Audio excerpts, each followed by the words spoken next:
And the funniest one of all was against what he called aliens, extraterrestrials. That would be the final card. And over and over and over during the 4 years that I knew him and was giving his speeches for him, he would bring up that last card. And remember, Carol, the last card is the alien card. We're going to have to build space-based weapons against aliens. And all of it, he said, is a lie. A lie. I think I was too naive to know at that time the seriousness of the nature of the spin that was being put on the system. And now the pieces are starting to fall into place. We're building a space-based weapon system based on a premise that is a lie, a spin. And Werhner von Braun was trying to hint that to me back in the early 70s and right up until the moment when he died in 1977. What he told me is that there's an accelerated effort in place. He didn't mention a timeline, but he said that it was going to be speeding up faster than anybody could possibly imagine. That the effort to put weapons in space was not only based on a lie, but would accelerate past the point of people even understanding it until it was already up there and too late. When von Braun was dying in front of me the very first day that I met him, he had tubes draining out of his side.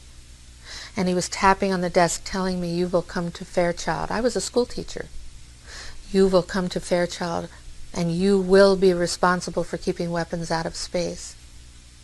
And the way he said it with the intenseness in his eyes, and added that very first day, the first time I met him, that space-based weapons were a dangerous, destabilizing, too costly, unnecessary, untestable, unworkable idea.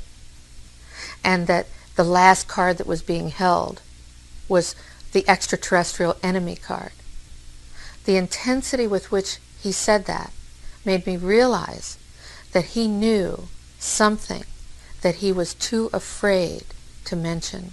He was too afraid to talk about it. He would not tell me the details.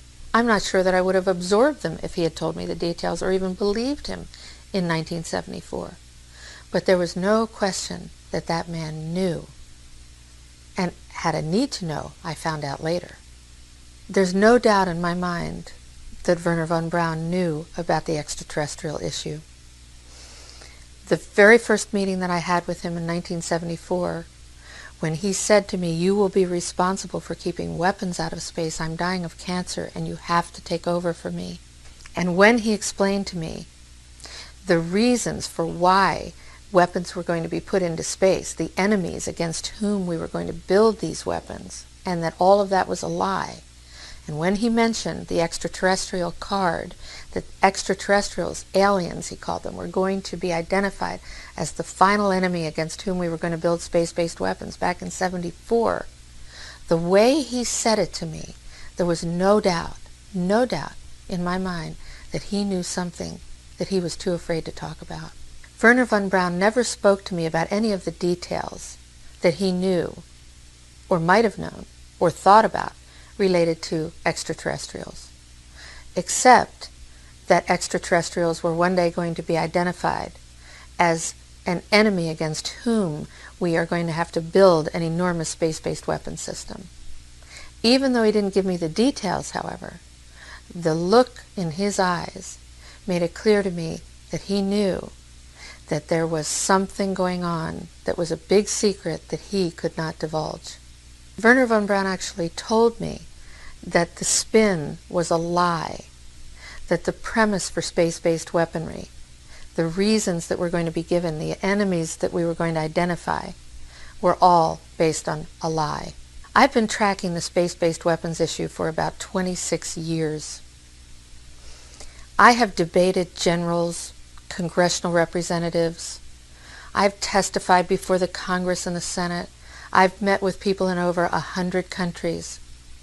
And I have not been able to identify who the people are who are making this space-based weapon system happen. I see the news.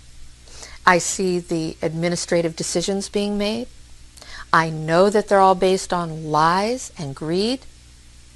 And I have yet to be able to identify who the people are. And that's after tracking this issue for 26 years. I know that there are big secrets being kept. And I know it's time that the public and decision makers pay attention to the people who are now going to be disclosing the truth